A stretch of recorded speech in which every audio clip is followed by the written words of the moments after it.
Hello, my little worms. I'm Day, and welcome back to Day Complete's Tabs Campaign, the series in which I play through every Tabs campaign level, one at a time, in order. And currently we're making our way to the spooky, scary Tabs campaign, which, Jesus, is that realistic with how intimidating some of these bosses are. I am scared. I am very scared. And the level we're attacking today is End, because the end is nigh. Except it really isn't for this campaign yet. We're like not even halfway through. There's still an entire other page after this page. So no, the end really is not even close to nigh. The end is approaching halfway. And now it's time to spin the wheel of units to find out what unit I'm going to have to include in my team. Spin that wheel! Now, I've really got to hope for something very specific in this one, because I've already got a strategy in mind. And if this gives me an expensive unit that isn't in that strategy, I might be screwed. A scarecrow from the farmer faction. Ooh, that is an expensive one, but maybe I can work that into the strategy. I hope. And our opponents for today are... well, we've got some skeleton warriors with a swordcaster and some vampires. And then all the way over here, we've got the same. So that's what their two flanks are going to be. And then comes for the middle. So, some more skeleton warriors there. Some vampires right at the back. And you might notice I'm ignoring something in the middle. They've got a Reaper. Oh no. So, Reapers are a pretty scary unit. They've got quite a health bar. But the biggest problem is the fact that they can kill like 6 weak units with just a single attack. That's definitely quite concerning. We don't want a lot of weak things up front, or we want to kill the Reaper very quickly. I think I'm going to try the latter of those two. And here's the team that I prepared now. I can say that the Scarecrow definitely has thrown a slight spanner in the works of my strategy that I was coming up with, but I'm sure I can somehow figure it out. Alright, so at the very front, I want a Pirate Queen because we're fighting vampires, and we know that she's pretty effective at that. So we're going to put her there. At the very back here is where I'm actually going to put probably the most useful unit of the entire team, a Ballista. We're going to try to cross-map shot the Reaper with a Ballista. Just the slightly more advanced version of my standard musket shots, I guess.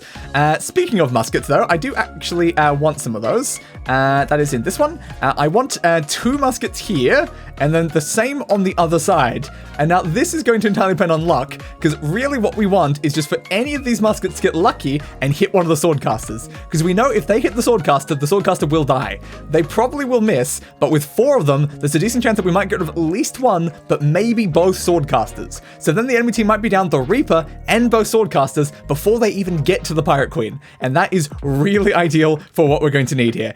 Now we have to place down the Scarecrow, since the wheel said we're using a Scarecrow. So I'm going to put that here, below the Ballista, maybe slightly off to the side, just in case like the Ballista does come down here.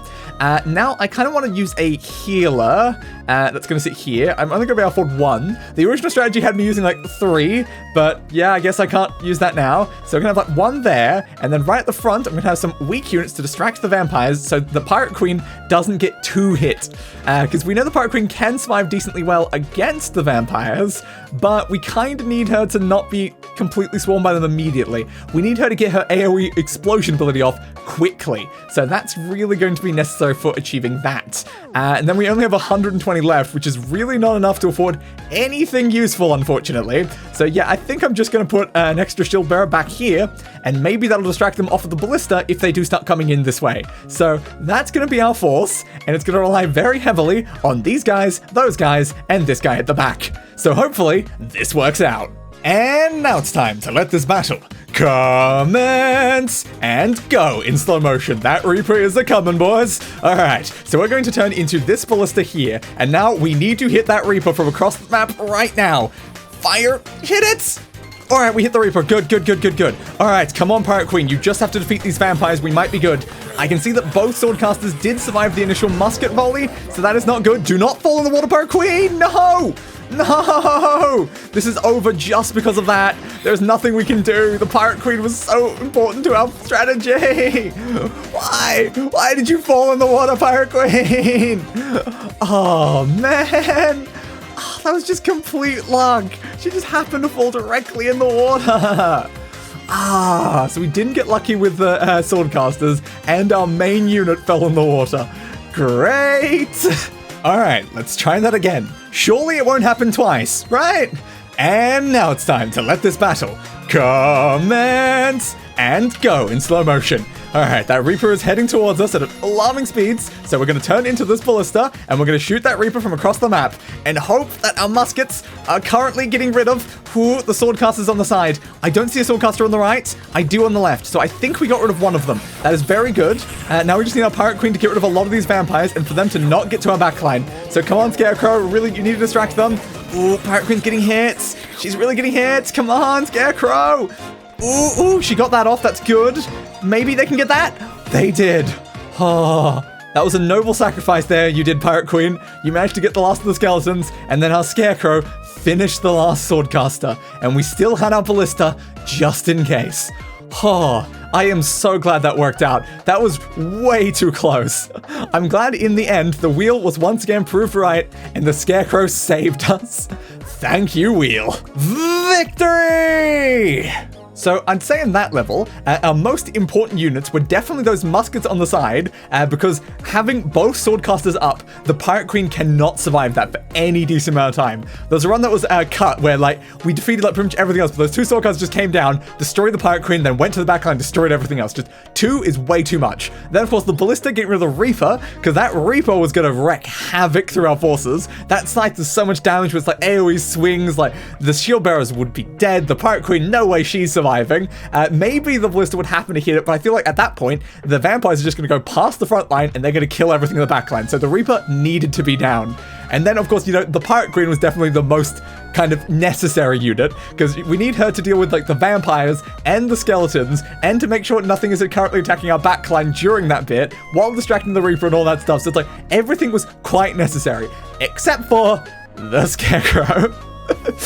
The Scarecrow was just added because the wheel needed it. In the original version of the strategy, I was going to put a knight and then like 3 healers, and also another musket back with the ballista, just to really make sure that we had just a tiny bit more of that just long range, just getting rid of the strong units. So if one of those swordcasters got down, then that back musket would potentially get rid of one of those, so that would have been useful. But unfortunately, the wheel decided we were using an expensive unit, but luckily, I was able to work around it and still find a way to get us to success.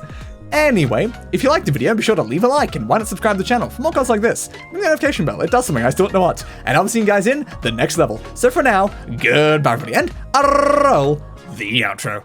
I gave that bastard what he deserved.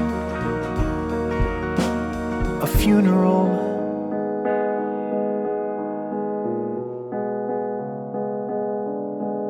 Fit for a king.